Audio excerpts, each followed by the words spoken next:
Hi everyone, welcome to creator Balakrishna YouTube channel. పరశురాముడు ప్రియశిష్యుడు, దానగుణానికి నిలువెత్తు నిదర్శనం. తన ప్రాణాలకు ప్రమాదం అని తెలిసి కూడా ఇంద్రుడికి తన కవచ కుండలాను దానమిచ్చాడు. ఇతనే కర్ణుడు.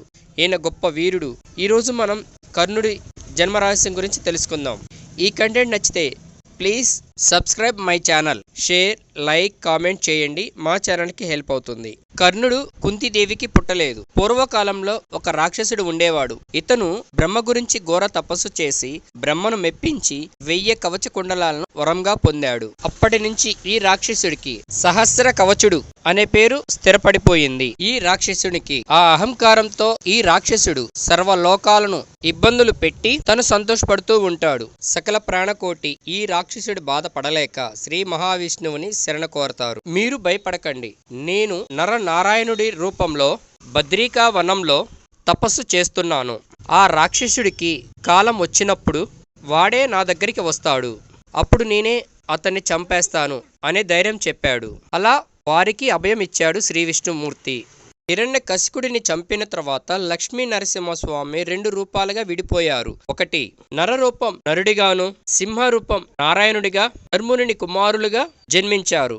నరనారాయణుడు పుట్టుకతోనే పరాక్రమవంతులు. బద్రికా వనంలో వీరు ఇద్దరు తపస్సుని ఆచరిస్తున్నారు. ఎటువంటి ఆటంకం లేకుండా వీరి తపస్సు కొనసాగుతుంది. వారిద్దరూ చేసే తపస్సును చూసి ఇంద్రుడు భయపడి వారి తపస్సు చెడిపోవాలి అని చెప్పి అప్సరసలను పంపించాడు. అప్సరసలు వారు రూప, వయో, నృత్య గానాలతో వారి తపస్సు భంగం కలగాలని ఎంతో ప్రయత్నం చేశారు. కానీ ఫలితం మాత్రం శూన్యం. అప్పుడు నారాయణుడు వారిని పిలిచి, మేము ఇంద్ర పదవికి ఆశించి ఈ తపస్సు చేయడం లేదు అని ఆమె తొడ మీద చరిచారు. ఆ శబ్దం నుంచి ఒక అద్భుతమైన అమ్మాయి జన్మించింది. తొడ నుంచి పుట్టిన సుందరికి ఊర్వశి అని పేరు పెట్టారు.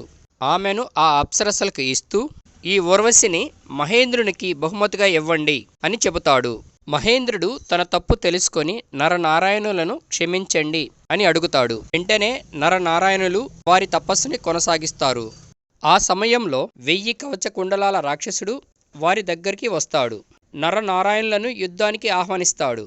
నారాయణుడు అప్పుడు ఇలా అంటాడు, ఓ రాక్షసుడా, మేము ఒకరం మీతో యుద్ధం చేస్తాము, ఒకరం తపస్సు చేస్తాము.